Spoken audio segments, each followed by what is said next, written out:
any mention. I tried to tell the people when they came here, but they didn't. The name was Sandler, and she owned the place. If you come from Barrington, you'll notice setback. There's a house with a fence, and that was her house. And her husband was a very capable man. And what I heard was that he did a lot to the synagogue before. See, that was before I even got here. But when we were here, she helped have meetings and everything. See, I had one child, then I had another one 2 years later, then I had the other one 3 years later. So I really didn't have that much time. I did go, if they had meetings or stuff, but as for doing a lot of things, you don't have much time for that. Not when you have children kind of close, so you don't really. Why don't you back up and start with where you grew up? Oh, I grew up in New York City in the Bronx. And who was your family? My family was named Klein, and we used to come here, in the summertime. Parents believed at that time to go to the country so their children should get the fresh air. And that's how we started coming to this area, you see. We weren't interested in farming and things like that. My father was in New York City with my mother, and that's where we lived. And that's where I was born. And so I came to this area because my mother had been ill, and she came this way. And that's when I knew my husband already, but not, as children do. But the last time I came, I was 18 going on 19. And that's when I met my husband here. So I'm sure that's not the point. No, it's all germane, and it's all interesting. Every bit of it. Oh. Every bit of it. Well, how did your father find his way up? I mean, how did your family find their way up here? I don't know. We knew a gentleman by the name of Meerbaum. And I really couldn't say exactly, but somehow they knew each other. The family somehow knew each other. And he had a place up in the hill here that I now own. And that's how we came here, to his place. And we used to stay in the summertime so we should get the nice country air. And then we went back. Did your father stay with you No, all that time? Absolutely not. He would send the family up? He would send the family, yes. And he would come the weekend like most men did. They couldn't come and stay. So it was not this, you just couldn't. They had to make a living. Where did you live in the city? Oh, I lived in the Bronx, which was very nice at that time. Brook Avenue was a nice area when I was born. It's a horrible place now. And we lived on Clay Avenue, and we lived in a number of different areas.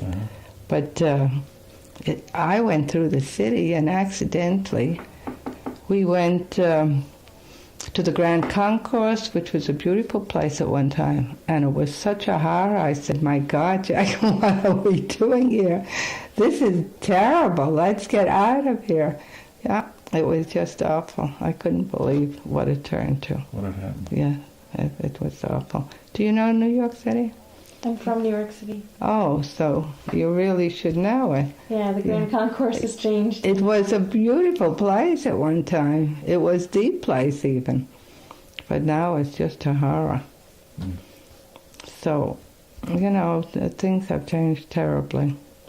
Of course, there are still some nice places, but safe, who knows? But I guess it's that way all over, too. You don't know what's safe. My daughter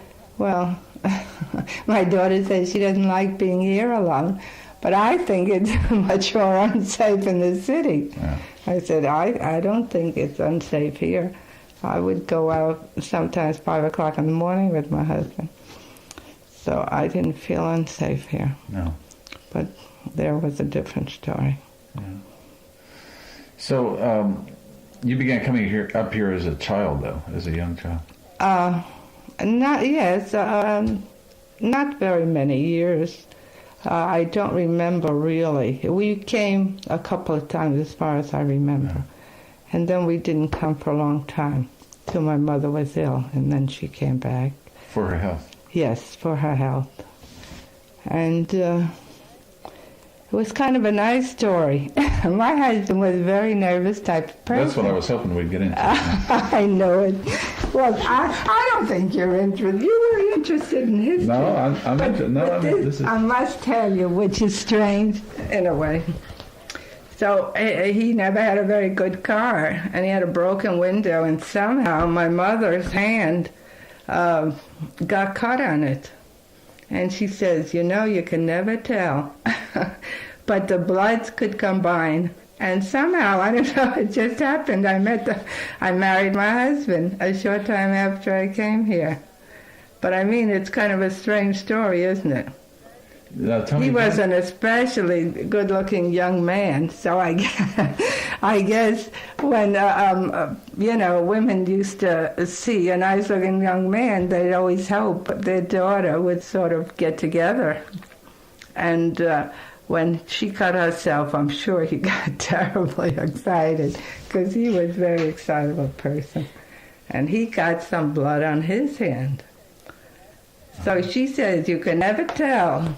But maybe someday, the blood could combine, which it did, because I married my husband. Then I came here the next year, and I married at 19. But this is silly. You want history. You don't want. What do you think history is? You don't want something like that. No, what do you think history is? Now, what was your husband doing here then? You see, my husband was a farmer, and he had cows, and he was here with his mother. And that's what he did. He started to go to school, and it wasn't that good, so he quit at an early age, which was a shame, because he was an especially smart young man.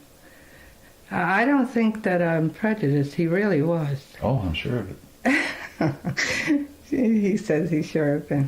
No, he really was a smart young man. You see, all this that he accomplished by buying a building and bringing it here and then working to pay it out. Yeah, it was a lot of hard work. When people come and they see it, they think you just go out and there it is, and you have houses. It was very, very... He moved these houses? Yes, he moved with help, of course. And he wasn't a carpenter, but he got people together and they did the work. You see, they really weren't supposed to come here. They were supposed to go a different place.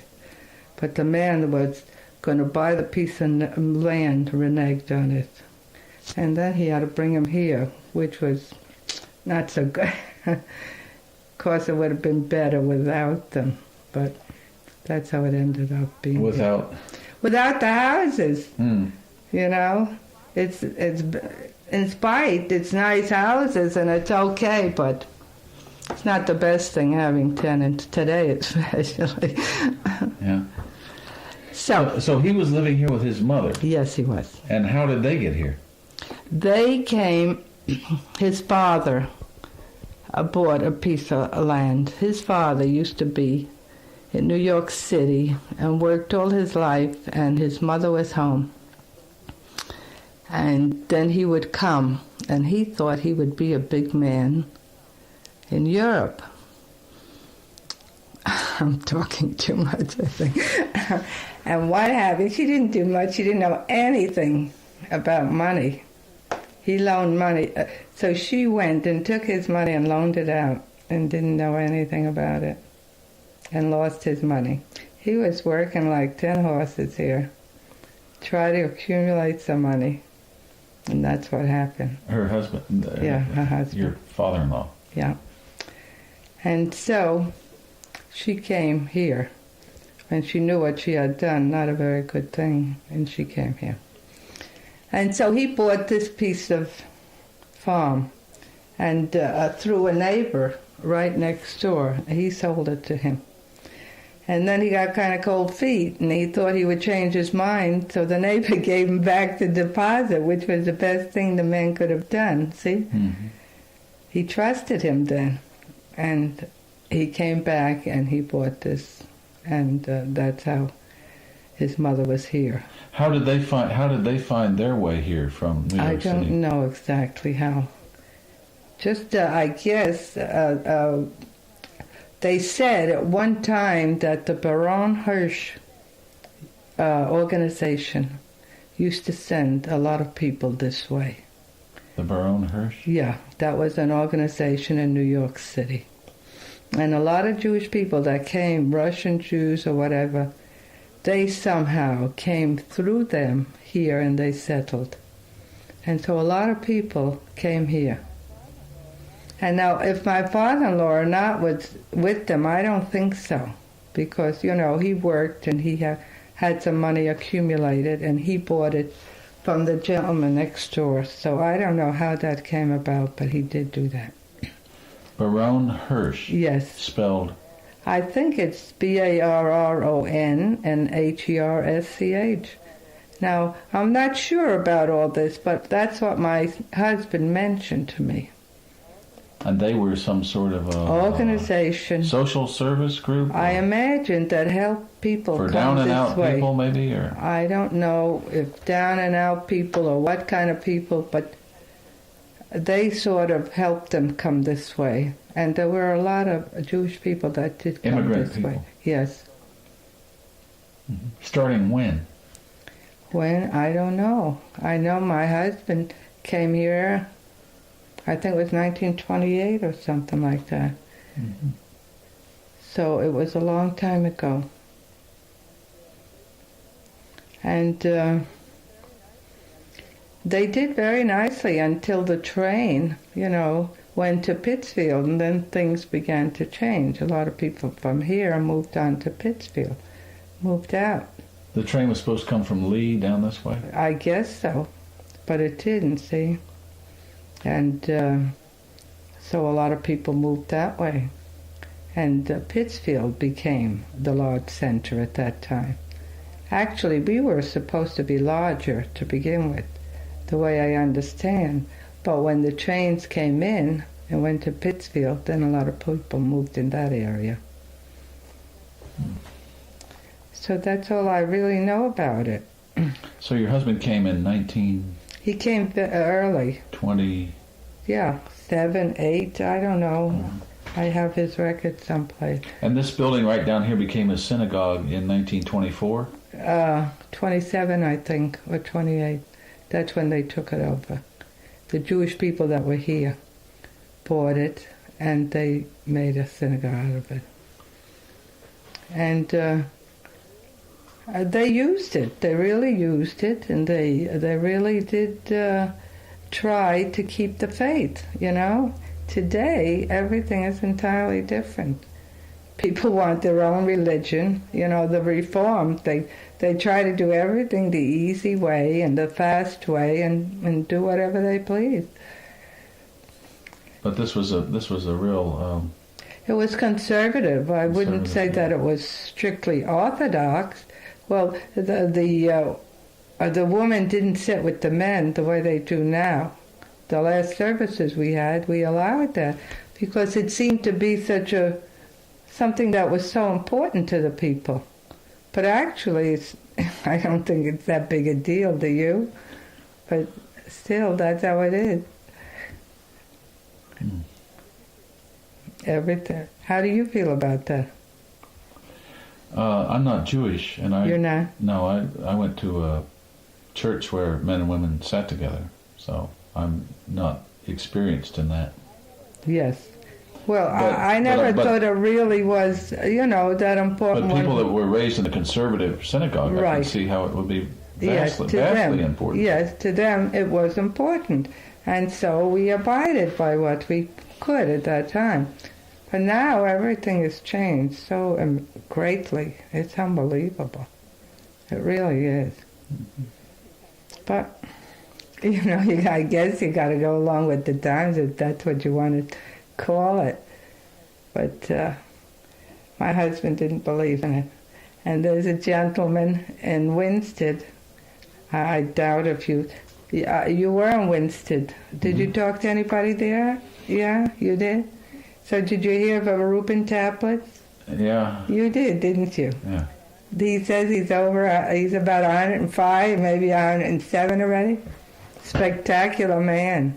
And he too just says he doesn't believe in the Reformed at all. He's very upset about it.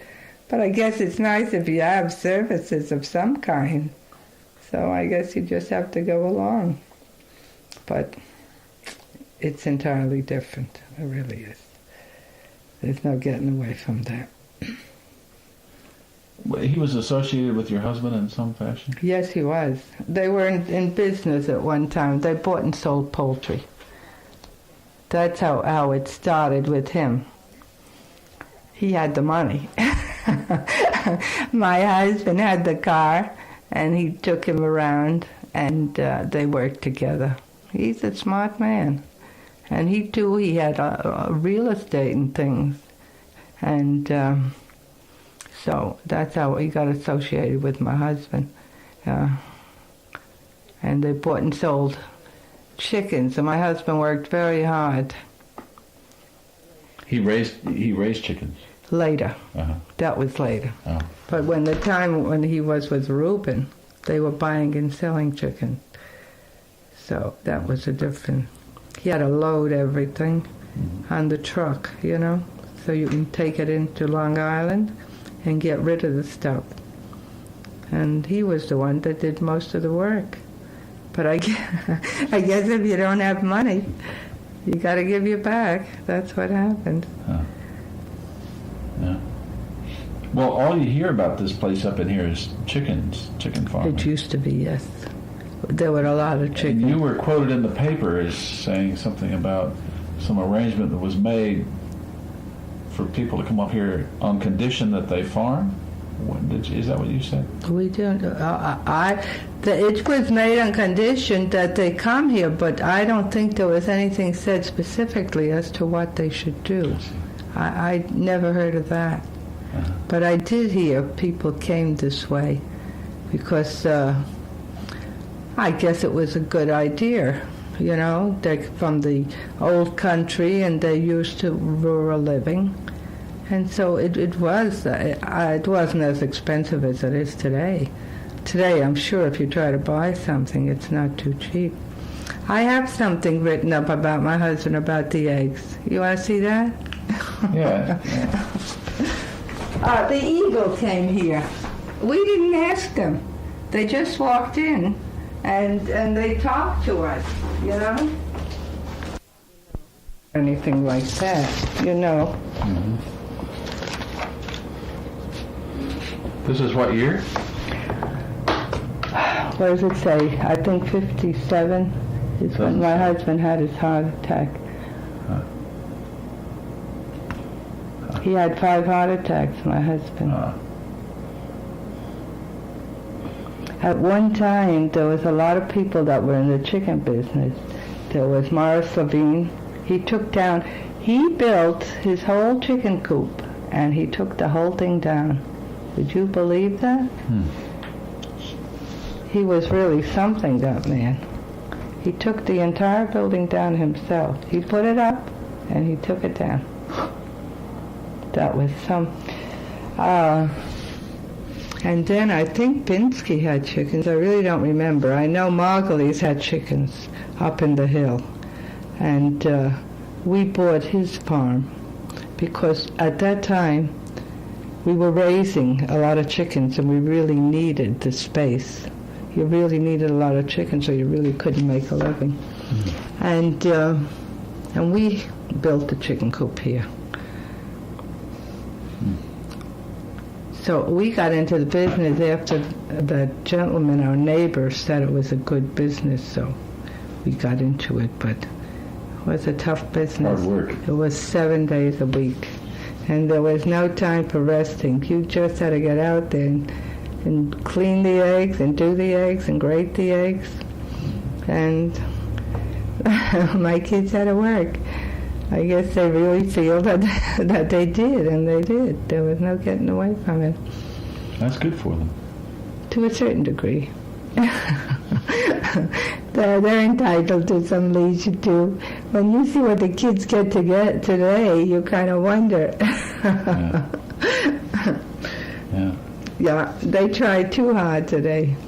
They want to give them too much, I think. I only hope it works out well. I hope so. Yeah.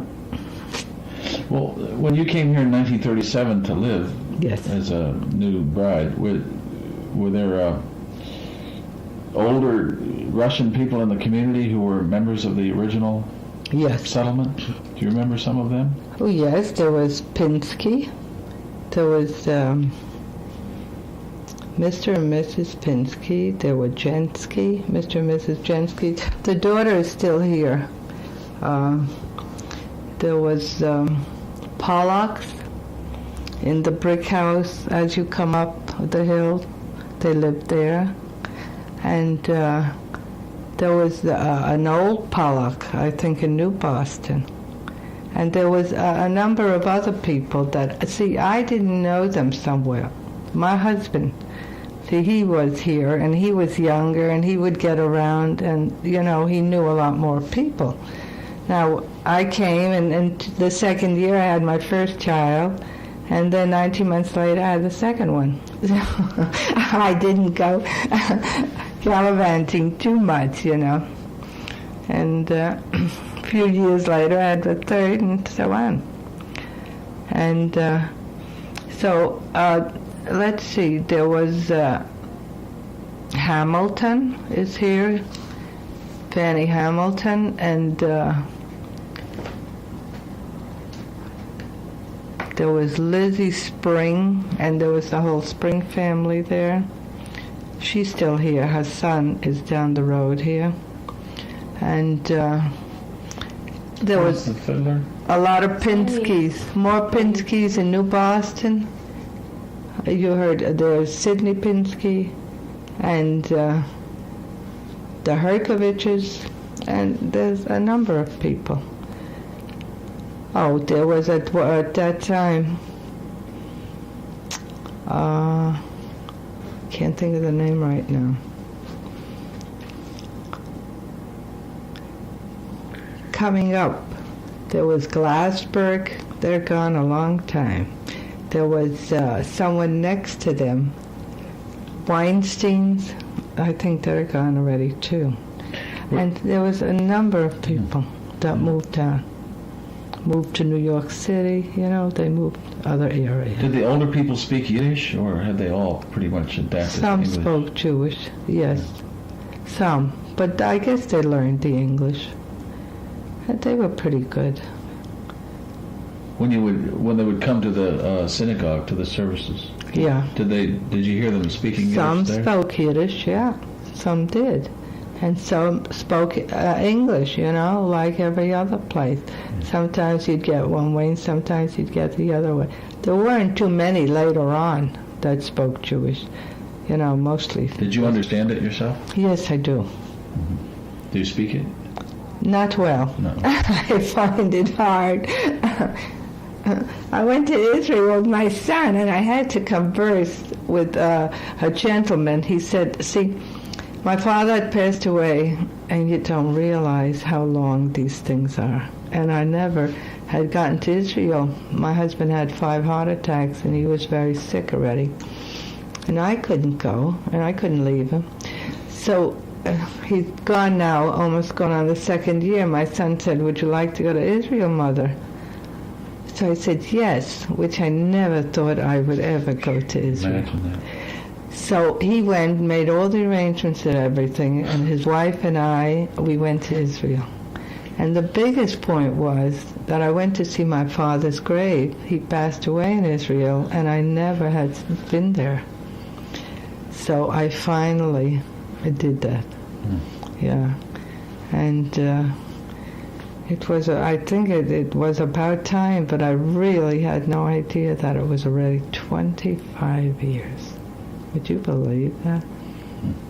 Time moves so fast. Unbelievable. Or 25 years ago that you went to Israel? No, that my father had that your father passed had away. passed away. Yes, and I never had been to Israel to see where he was even buried. No, I don't think you're interested in that. Why am I telling you this? Well, because story? it's how you lived in the Berkshires as a member of this community. It's important history. Of course it is. Don't you think it is? I think it's the most important. That's why we came, to hear about living here and what it was like for you. Oh, what it was like for me? And that's what you've been talking It was. about. It wasn't so easy in the in the beginning. When I came, we did a lot of work to this house. Yeah, it was a real old house, over 100 years old, and it really needed a lot of work, and it took a long time. But we did improve on it. I don't know how it looks to you, but it took a lot of work and a lot of time. Yeah, and so we did work on it and improve it. And it wasn't easy, you know. The children, I guess they feel kind of that they missed a bit, because it was hard when they had to go to Barrington, you know, and I didn't drive, and my husband was busy all the time, so you couldn't always do the right thing, I guess. So it wasn't easy. I think it may be an easier time now because there are more people and younger people, and perhaps they travel more, you know, might be easier. But At that time, you but thank felt, God, I must say, my children turned out very nicely. I do not have one complaint about my family. I'll show you. Yeah, sure. Oh, he came down there? Yes, Yeah, he well, came would, down yeah. there, yes, and then we came back here. So what was it like when you first arrived? You had just gotten married and you came up to It wasn't Sandler easy to live. because there was so much to do with this house and everything. So we didn't even have running water. Who did you find here? Were there people? Yes, there were people, but of course you had to get around, you know. There were some young people, but we never were much of a goers and doers, you know. There was always so much to do, and he had 5 cows when I just got here, and he made cheeses and things. It was a real sort of farm at that time, so it wasn't so easy. I said my daughter will say I'm talking too much. You're not. A photographer. She went to school for that a little bit, but not that much. Oh, my heavens. Oh, she took What this. a picture. Yeah, so she just said, "Come on out," you know how they do, and we didn't get dressed or anything. Oh, Good. my God, beautiful picture. Yes. Now, see, these are my children. This is one son, and this is my other son. My daughters, 3 daughters I have. This is my daughters, and this is my daughter, 3 daughters. This one, and this one. And this is my son, 2 sons. Paul, yes, and that's his wife. And this is her husband. And this is my grandson, my husband. And this is her husband. And there's one more that belongs to her. That's his Donna. wife. Yeah, that's his wife. She's very sick. Is she? Really. Terribly sick. Yeah. Oh, that's a And that's wonderful the grandchildren. Yeah. They'll be 13 in June. And he was 13 in October, I think. So that picture was taken, what, This was taken a long time ago. 6 or 7 years? Yes, I imagine so. Yeah. So my, this is my granddaughter. She just got married a few days ago in New York City. Yeah, it was a very small impromptu thing. And so she says, let's all take a picture, and she got us all together. And so she took it. Beautiful. Go shopping like once a week and pick up your groceries, and try not to go too often. Of course, it didn't always work out, but that's what we did. And there was a little store down here, but just when you needed a few odds and ends.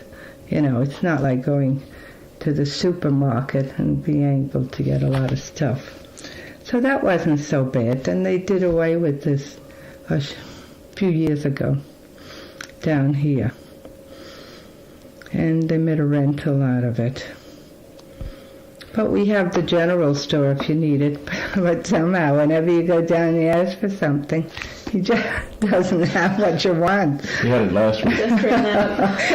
So that's not so good. But, if you need a little few odds and ends, you get it. But it wasn't so. That we always used to go to Winsted. But I guess because my bank was there, I did my business. But then after a while, we didn't go to that bank, so we started to go to Great Barrington. Somehow, it was sort of easier going to Winsted.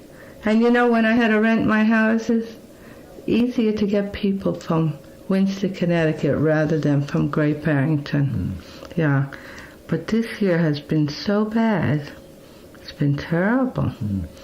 And it was very hard getting anybody. So I had a place empty quite a while before I got somebody. But now I wonder if I did the right thing. She's not the best at it. So, and people are different than they used to be. How's that? If you didn't get along with something and you'd say, so if you don't like it, so just go. So they would go, would be no problem. But not today. Today they're really terrible. Can't do too much. They think they know everything. And, one thing around here, we always like to keep the peace. We really, try to be, good to them, and they should be good to us. We don't ask for much, just they should pay their rent and take sort of care of the house a little bit, which they don't really do. Yeah. But in '37, when you came here, it was still the Depression, was it not? Yes. Or was recovery underway? No, it was really a depressed area, just like all over. It was really rough, no matter where you were at that time. It wasn't easy getting jobs, and it was difficult times, I think, for everybody. But then it seemed to get so wonderful and good, and the prices went up and everything. I think people were extended themselves too much. And now that things are a little tough, it's really hard, I imagine, for everybody. And Connecticut is really a rough area. You hear so much about it. Just terrible. Who are some of the real old characters in the community that a lot have gone on. Who can you tell us about some of them when you first came that you noticed? There was an O'Brien that he used to. His grandchildren are here now. The whole family. There's a William O'Brien, and he has children. And before that, it was his father and his grandfather. And they used to work, carpenter work and things like that. And they passed on. And his mother, she went pretty fast too, like last year or something. Mm-hmm. She got, with a hip or something. And she landed in the hospital. She didn't last very long. And, that's what's been happening with a lot of people. It's just really terrible. A lot of people have passed on. Mm-hmm. And I guess in the small community, you feel it more than in the large city. You don't even know in the large city. But here when they go, they're kind of missed. Yeah, a lot of new people are coming in, that's for sure. You don't even know people when you go to the meetings. You hardly know them. They're so different, Of course, there are some old comers, but there are lots of new people. The meetings? Yes, to the town meetings. Oh. They had something about the watershed. They wanted to pass on it, and then all of a sudden it got to be a big thing, and they didn't want it. So we had to have a meeting, and there were very few people that I really knew to say hello to. But I guess you really have to get out more. I'm not really, really a goer, and that's what it is. So, but it's wonderful, I think. It's very quiet. And it's, if you don't want company, I guess you don't have to have it. If you do want company and you invite people, I guess you could have that too. When we were younger, we always liked people coming in, and I guess we were up to it. When you get older and your husband gets sick, it's not such an easy thing. And you grow away from that too.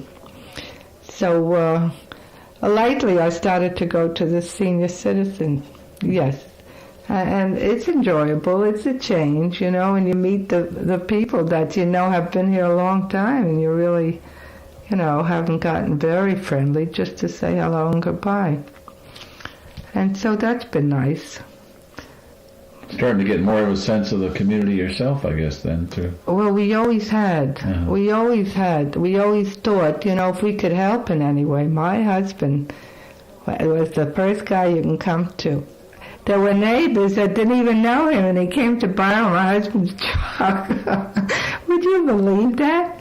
We never saw the man or anything. He came in and he asked my husband for the truck. But my husband was always ready to give a helping hand, no matter who came and who called.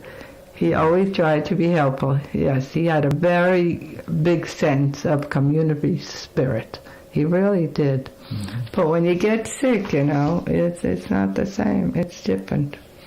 And he liked a joke. If we walk on the street, everyone would say, hello, Jack. Everybody seemed to know him. And he was out, He wasn't like me, stuck with the kids. If he wanted to go, we just went. It was different. But, well, things change. There's not much you can do about it after a while. You just have to accept it. But my son is the same way. He's unbelievable. He's always trying to help someone. And that's what's so sad, that his wife is so sick. And she was always helping people and always trying to do things. And still she's very sick now. It's a sad thing. You kind of wonder why these things happen. Does she have cancer? Yes. Mm. But the thing is, she kept telling the doctors for 3 years, and they kept telling her she had nothing. Mm. And she had cancer, and she said, "Doctor, I know that I do," and they kept saying she was okay. No, they were very neglectful. Sounds like it. Yeah, it was just awful. And now she's suffering badly. Mm. If you think you want to take the book and read it, go ahead. Oh, thank you. Maybe we'll borrow it. We'll be very careful of it. Well, that'd be wonderful. That's all right. I started to read it myself. I don't even know if I got through it. I just started it at one time. I have so many magazines and books, and I always say I'll get to read it, but somehow I never do. Yeah. Yeah. Who were was there a rabbi associated with the synagogue when you came here? Yes, they would hire one for the high holy days, but that's why you can't do anything now, because they're so expensive to try to get someone. There used to be someone even to teach the children. Who would oversee services otherwise? If a gentleman would come in and he could read, he would do it. They didn't really ask for too much, as long as someone could handle it. And even that would be nice if we can get someone. See, but the trouble is the building really isn't in the condition. See, the young lady came and she talked to me like you called. Mm-hmm. And she talked to me on the telephone, and I was talking to her. But somehow she got the idea that it was just minor repairs. No, it's more than minor repairs, see? Mm-hmm. Now, when my husband was alive yet, this Morris Levine, the one who built the chicken coop and took it down, they replaced a lot of stones on the side of the building. Now, on the front of the building, it's like popping out. And I tried to get someone to point it up. They said maybe just by pointing it up, it might stay in place. But do you know that the person never came back, never called me back? I don't know, maybe he didn't think the job was big enough. But you'd think he would have the common courtesy to come over and take a look, No, they never came and they never called back. So I don't know, people are very strange today. If you don't have a really big job, but it just happens, this is a big job. See, if you want to do the job right, then it's a big job. They asked me $2,500 when I did finally get someone. But I said, how about just pointing it up? But nobody was interested in doing that. But see, the front, the big stones are starting to pop out. And it's a nice building. It's not in bad shape. It's just that there's a lot of work has to be done. So we were going to have meetings, and the women were all enthused. They're going to do something. See, something should be done. But they just come in the summertime, and they get all excited and enthused. But when it really comes to something, it's a different story. You really have to go out there and plug, because I know I went with my husband on that 71. I started to tell you how that started. Mrs. Herwood came, and she said, do you know that I could get services, and I'm sure we can get people to come to your synagogue? So we said, well, maybe it's a good idea. We didn't have a long time. So she says, give me authority to collect money, and I will do that for you. So my husband and I talked it over and said, how ridiculous. If she can do it, why can't we do it? And so we started, because he was already retired at that time, and we started and went out and from house to house, and we did collect some money. See, everybody gave. Whoever he asked, he said maybe one person refused him. And so they were very nice, and a lot of people gave their time too, and they did a lot of work, see?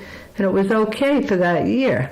But inside the building, the walls and everything, we didn't get to that. And so that has deteriorated very badly. And it seems like there's a little bug, I don't know what it's called. They said it was in the wood when the building was put up. Would you believe it? There was like little scraps of stuff, and I tried to spray, and I tried to bring some stuff, And I once had a man come, and he said it would cost $800 or $900, and I didn't have the money at that time. So, but now it would cost more, because it has gotten in more and more, and it really eaten away the powder coast beetle. Yes, that's what it is. And so that has to be taken care of, and the stones taken. The stones, they want a lot of money, like $2,500 a side. So, it's not minor, it's really, expensive. Of course, if you have the people, sometimes it's not so bad, it could be done. Mm-hmm. But if you don't have the people, well, that's another story. And now I hear they're talking about building a synagogue in Great Barrington. See, now that's all strictly reformed. Yeah, see, it's not... And we would have liked to keep this conservative if it were possible. My husband always wanted that. He didn't believe too much in the reform. And really, the reason we tried so hard to keep the synagogue was because my husband, he always hoped that people would come back this way and use it. It's a shame. It's really a very nice building. And it's pretty sturdy even now. We had carpenters go over it last year, all over, and the woman said they're going to do a lot, but so far I didn't hear anybody do anything. So I said, if they could do, good luck to them. I wish they would. I would help them as much as I can, but it really is a lot involved. Mm-hmm. You just have to go. That's what we did. We went from house to house and spoke to people and everything. But now, and perhaps if you start early enough, you might even get people to come, but I don't see anybody starting. See, everybody was all enthused last year when they left. But so far I didn't hear anything. It's the middle of May. I didn't hear anybody say anything about doing things. So when were the last services held there? In 71, I think. 71. Yeah, that when my husband collected the money, we put on a new roof, completely new roof, and the whole outside was painted. And we put on new windows a couple of times, and somebody's been breaking them up. Do you remember the last service that was held, that last day? It was that year that my husband collected the money. That was the last time. And there was some gentleman here, and he said, "Oh, I would come and do services for you." So, before the time, we asked him. I don't know, he had a change of heart and never would come back, so I don't know what happened to him. So if you can't get anybody, you can't really do anything. And no matter who you get, you have to pay. And if you don't have it with what to pay, then you can't take anyone. So, well, I don't know. I went to Winstead one year, and do you know, at the end of services, there were 4 people left in the synagogue. I was embarrassed myself. I said, how could people do that? They were supposed to come back for the last thing, like an hour or something, and nobody showed. We were the only one there. Reuben Chaplitz, my husband and I think the president with his wife and the rabbi. And that was awful. So if people just don't, I don't know, they're not like they used to be. The feeling is just not there. It's sad, really. There's not too much you can do about it.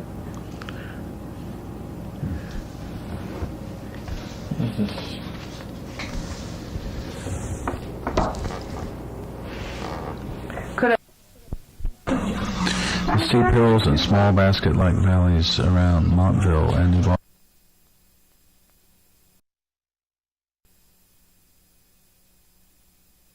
5,000 and 100,000 chickens which used to cluck and strut and now vacant and overgrown chicken coops. There were, for instance, Jerry Cohen, Martin Pinsky, David Stein, Harry Katz, the Moss Brothers, and Morris Levine, to name a few, up and took it down. who provided that section of Sandusfield Township with the bulk of its rather interesting chicken and egg economy. For reasons of health, age, poor financial return, or bankruptcy, their flocks are gone and the coops are empty. Jack and Lena Sandler are one couple who remain. They have a number of explanations for the changes that have affected their township. The explanations might as well be applied to vast sections of the agricultural economy of the Northeast. For Montville and New Boston are not drastically different from other New England towns, whose terrain and remoteness have brought new pressures on farmers to meet the competition or drop out. The Sandlers are philosophical about their business, and Jack Sandler is straightforward when he says, "It's a good business, it's given us a good life." This is a refreshing departure from the standard cry from the farm, which paints a picture of grim hardship, poverty, and fruitless struggles against government and interference. But Jack Sandler is a realist, and he is able to explain why farming in general and poultry farming in particular are suffering from rapid decimation. Listen, he said, it's hard work and it's hard to get help. Young people don't want to work on farms. It's a 7 days a week job. It ties you down. Pausing for a moment, he said, young men not long out of high school are making more than $100 a week in industrial jobs. One boy is bringing home $112, he said. How can you meet that? Pratt & Whitney Aircraft in East Hartford is advertising for help all the time. The young people go there to work. It wasn't so long ago that I was working on the road for $45 a week. Sandler, like many others who settled in the Montville, New Boston area, came up from the crowded streets of New York City. Born in Poland, he came to the United States with his parents before he had reached his teens. The family moved to Mountville 43 years ago. Land prices were low, he said, and the word spread to friends and relatives. Polish, German, and Jewish immigrants began to settle. At one time, Montville and New Boston were at the heart of a miniature Catskill resort for summer boarders. There was a dance hall east of Mountville operated by Benny Baranoff, spelled Baranoff, and it was crowded on the summer evenings. Poultry farming took root, the Sandlers say, because other types of farming required greater spreads of land than on most of the farms there. For chickens, he said, you need only the coops, you buy the grain. Sandler became a dealer in poultry in the 1940s and finally started his own chicken farm in 1953. He had 3 large coops, but one used to raise young chicks to laying age was destroyed by fire 2 years ago. He keeps 11,000 white leghorn layers and sells eggs to a wholesaler in New Haven, Connecticut. In the 13 years in which he has raised chickens, the egg market has undergone changes that have, when combined with factors like raising grain costs and shortages of willing labor, forced many others out of business. Until 3 years ago, he graded his own eggs. Now he sells them ungraded to the wholesaler. It means he receives 2 cents less per dozen than under the former system. But that's okay, says Sandler. The wholesaler, he has to get something for the extra work. But the result is that the margin between cost and price for the products is narrowed that much more. There's another effect on increase in the number of cracked eggs. Cracked eggs are opened and the contents frozen by wholesalers for bulk sale to bakeries, where they become ingredients for cakes and pastries. But because they are cracked, they sell for 20 cents a dozen on the wholesale market, and this is a little more than half the cost of producing them. The increase in cracked eggs is attributed by Sandler to the practice of cooling them after shipment from the farm, and then placing them in washers where they are washed with hot water. What would you expect, he asks. He calls cracked eggs his silent partner, one which helps to keep the cost-price margin slim. As with most farming operations today, the investment from the poultrymen is sizable.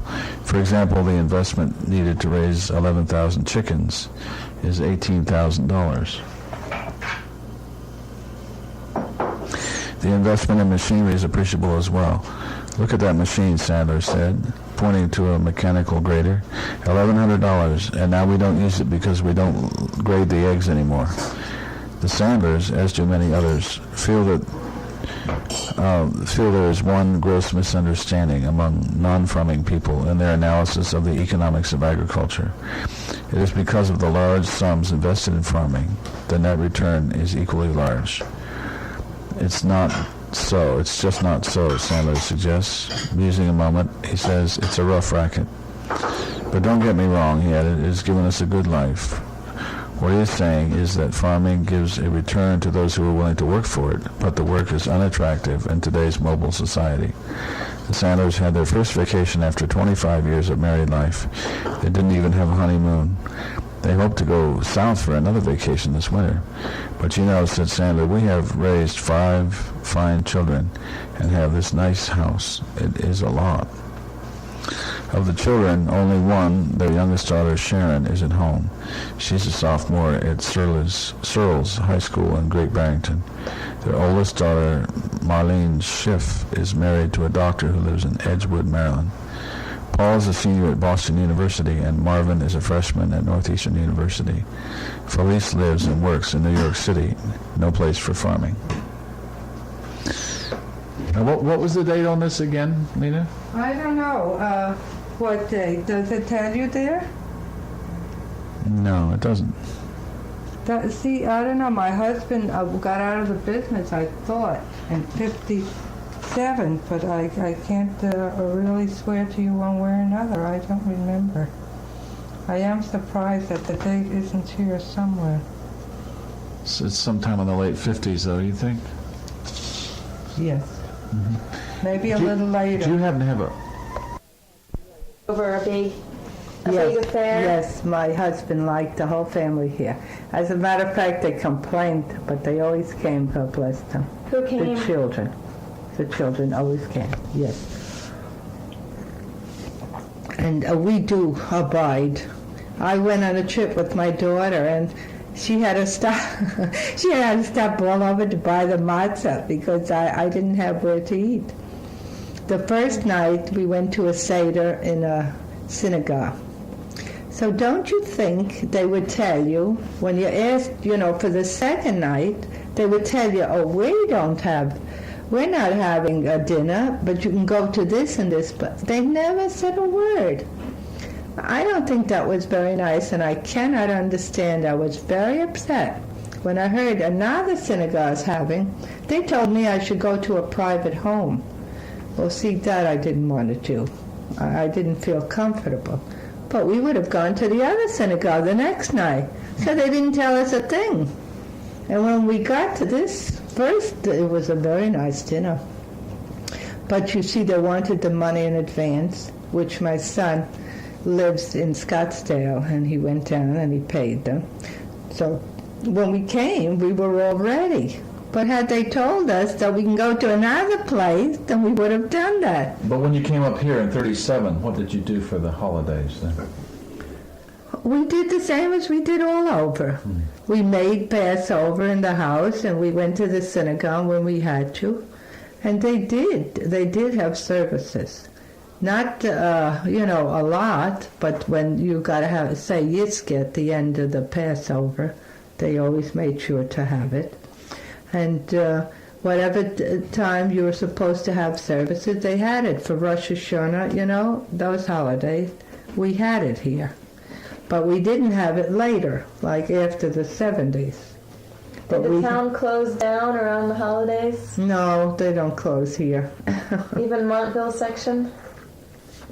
No, not really. And not everybody believes strongly, Some do and some don't, like every other place.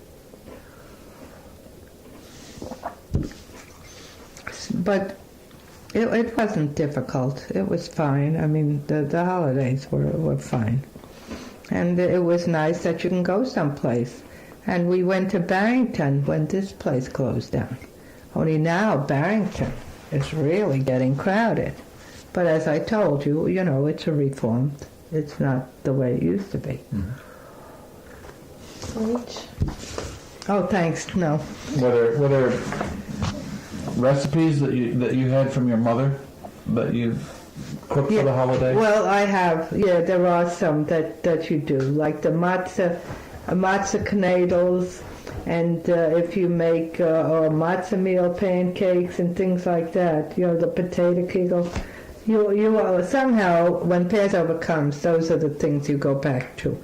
Of course, there are new things today, new recipes. My daughter is always giving me recipes, but you do remember what you did and how you did it, and it goes, and the children get used to it, and they like it at that time at least, and they like it other times, but usually you make it on the particular time. Had your mother taught My husband, if I didn't make him a potato pudding, there was no Friday night. I mean, that was out saying it absolutely had to have that. It was terrible. He was awful, and I was a pretty busy lady, and still I had to manage to make it for him. And his friend, no matter where he was, if he knew I was making that, he would come and have a piece. Oh, he liked it too. And his wife would get upset. She said, you always make him. Well, what don't you do for your husband if you possibly can? You try to keep him satisfied. And they all enjoyed it. The children liked it too. Did you like the candles then, too? Oh, yeah. Yes, I do. I believe in candles. My children I can't get to, but I absolutely do abide. Yeah, I believe in that. So your husband wanted that on? My husband, no. He didn't care one way or another. No, he didn't care about certain things. Because, see, he said he was in Europe, and during the war, had a very difficult time there. During the First World War. Your husband? Yeah. What did he say? His father was here, and the mother was there with the children. And the soldiers came in, and it was a very difficult time. The mother worked very hard, and And, the soldiers came in, and I guess there was things, that they wanted and they had to do for them, but and things were difficult, I guess. Food was hard getting and everything, so, he didn't care that much. Now, I was brought up in New York City, and I didn't know from that, Thank God I was lucky and didn't know of all that hardship. So he didn't care one way or another. No, he didn't. I was the one that was interested in those things. Wanted to light the candles. Yeah. Did they have Friday night services? No. No, just Saturday. No, that was asking too much already. Yeah. Yeah. If they had Saturday morning, it was pretty good. So it wasn't. The people were nice. The Mrs. Tassett that I told you about, her husband did a lot in the synagogue, and she used to go to Hartford every week, and she would try to keep the thing going, and she would do a lot of things. She was a very active woman that way. She tried very hard, to keep services, and it was hard getting her children to service, but she got everybody else. And it's strange, but that's the way things are sometimes. And her husband did a lot of work in the synagogue, I was told. See, he had already done it when I came. See, so, but I try to tell the people that they should put his name down somewhere, when they talk about it, but they didn't mention it. Had your mother taught you to cook when you were growing up, or was that something you had to learn as a new bride? Well, see, my mother passed away, and I was left with a brother, 2 brothers, and a father, and I cooked in the house. Someone had to prepare the meals and stuff. So you learn as you go along. It just comes natural after a while. I had a brother, he was like 12 years old. And my older brother, and I had already lost a brother, so it wasn't so easy. Yeah. Well, do you remember any of your grandmothers, the cooking they did or the customs they kept or anything? My mother came from Europe, so I never saw my grandparents. It was, my aunts.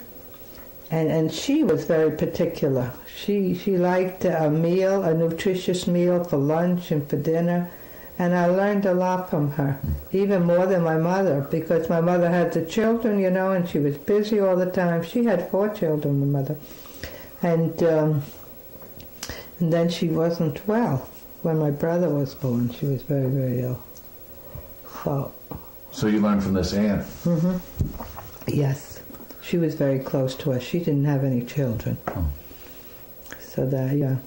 And she was very organized about everything, which was a good thing. You have to learn something, and it's good if you could learn. And,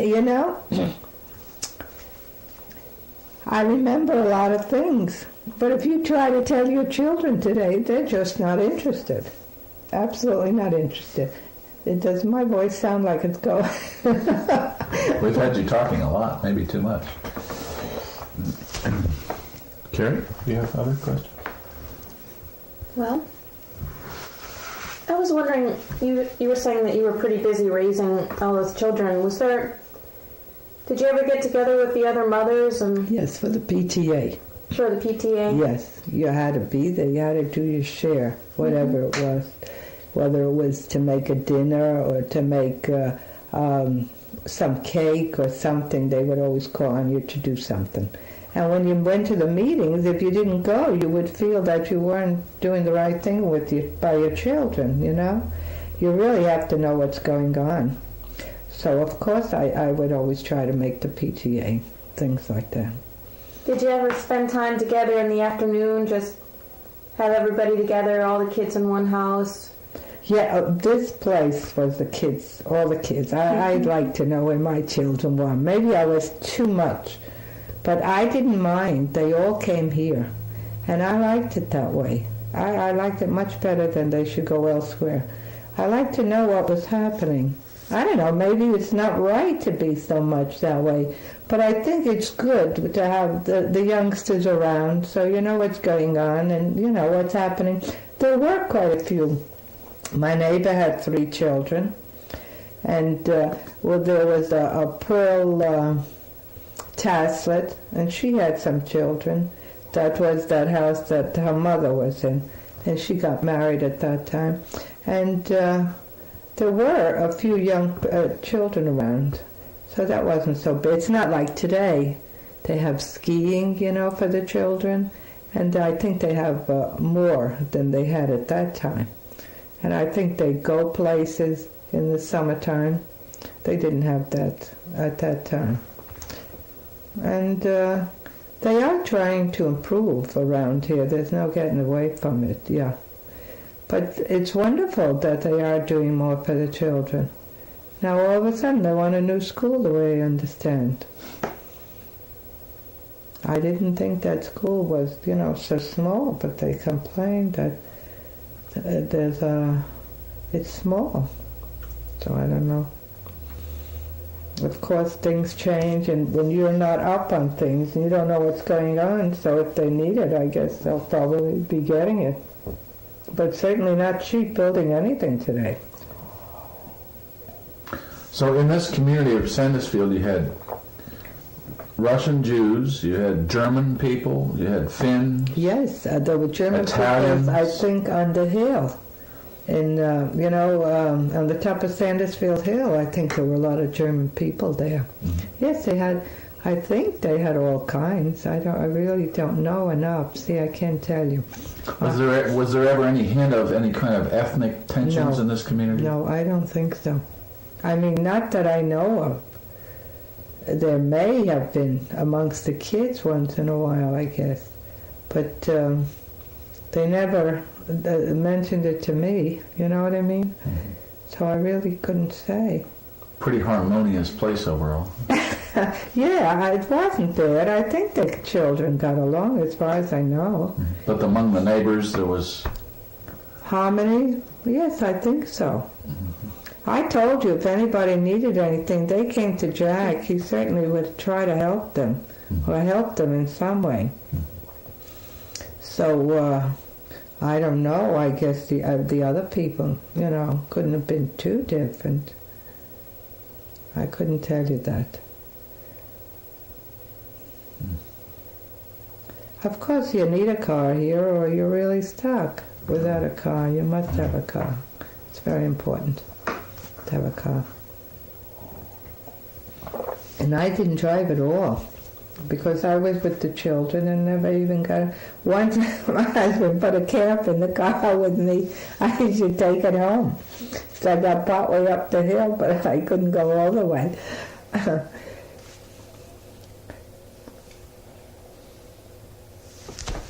Did you ever do any knitting for the children? Ever have time to do that?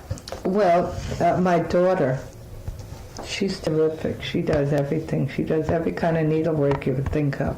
And when sometimes she says, well, you want to do a little, Mother? So I'll do a little. But actually a lot, I didn't really do a lot. But she has all over her house. She has all kinds of needlework and knitting and crocheting and anything you could mention.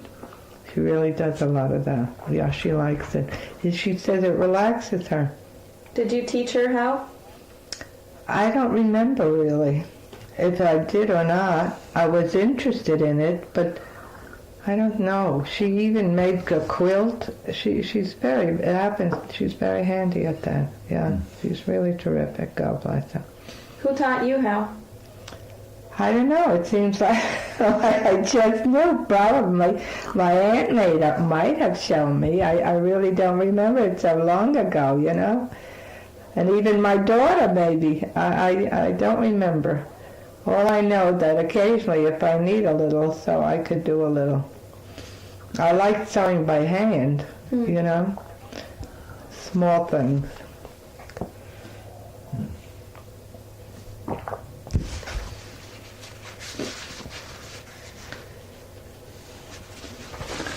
Beautiful view here, isn't it? Isn't it? Yeah, isn't it a beautiful, beautiful view from I love here? that hillside. Yes.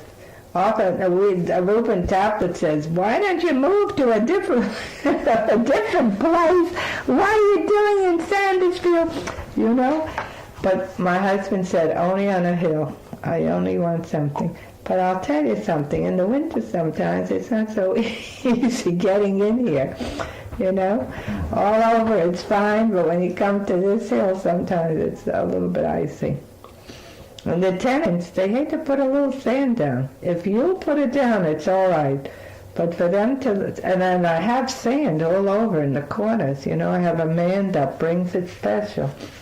But for them to do it, and now I got this tenant, and would you believe that in the back, this place to park the cars, and all the people would take advantage of him.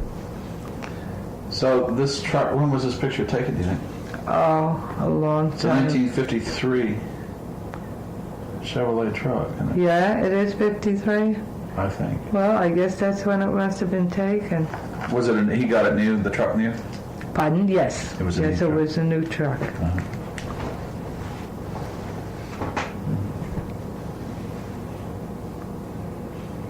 Do you remember when he came home with that truck? You'd think I remember a lot of things. You know, I was so busy with the children that I never had time. I was glad if they left me alone and I got my work done. When I was pregnant, the only thing that bothered me is, would I get finished with what I have to do? Isn't that terrible? That what used to bother me the most. Will I be able to do all my work?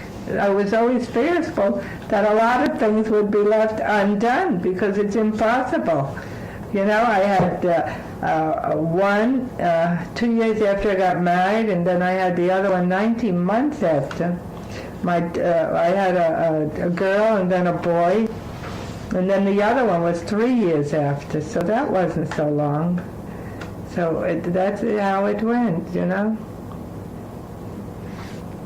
Do you have other old pictures like this of the Of the truck? Of the truck, or of him working with the chickens or feeding chickens, or any pictures of Yeah, I do have some, but not feeding the chickens, just to the chickens. I just found them. I have you know, a number of books set up. I don't even know what I have in them, but it just happened that I found these with the chickens. And you could see the chickens, but I don't think, you know, you saw Jack on the side where two men were talking. I think the state man came and somebody else came at that time to visit, and they were talking between themselves, I guess, about the feed and stuff, and sort of Jack was on the side. I'd like to get a picture of you. Could we go outside and take a picture? On the porch or something? Could I see what you're going to write after it's written? Sure. Yeah. Yeah.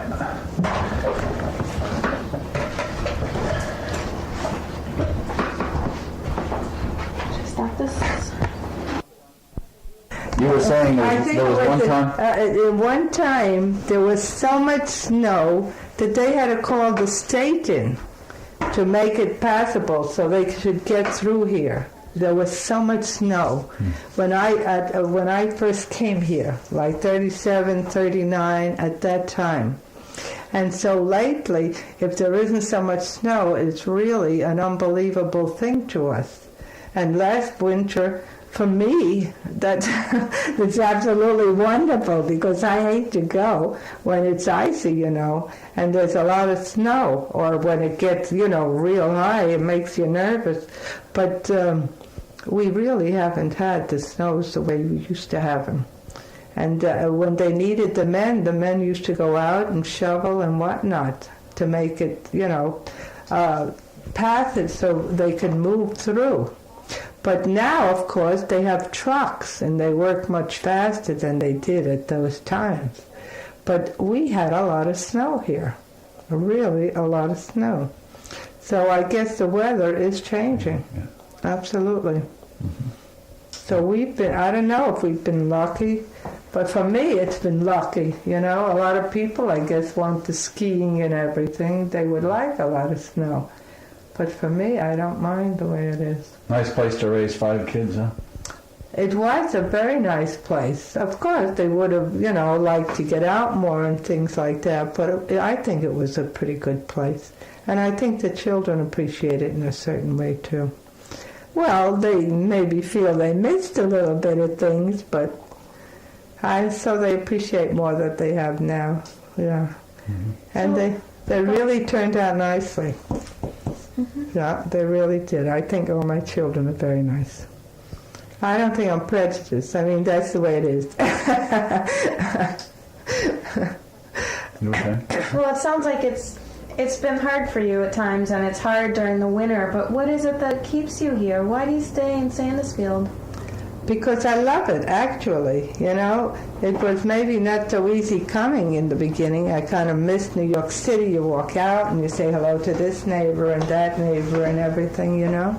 But you can't get this air anyplace. I don't care where you go. And I've been in a number of places, and this is wonderful. I went to Florida, and every place you turn, there's spraying. And they don't have air in between. They've got houses, one on top of the other. It just isn't the same. And, I was surprised when I got to Scottsdale how beautiful it was and nice. And my son says it doesn't really get very cold there. He says 50, 60, during the winter. When I was there, it was 100. But that was not, like last week, so that wasn't, it's a different time of the year. But during the winter, it isn't bad, 50, 60. It doesn't get like here sometimes, quite cold. It goes below 0.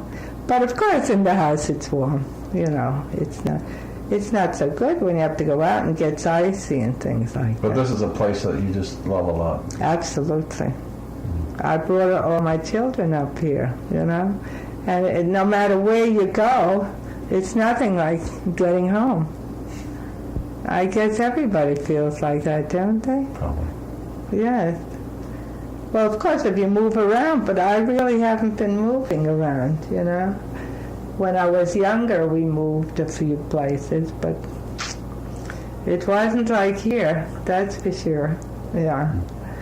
So, it is a nice place, I think. And I think, if the people live here, they should appreciate that they're living here. Yeah.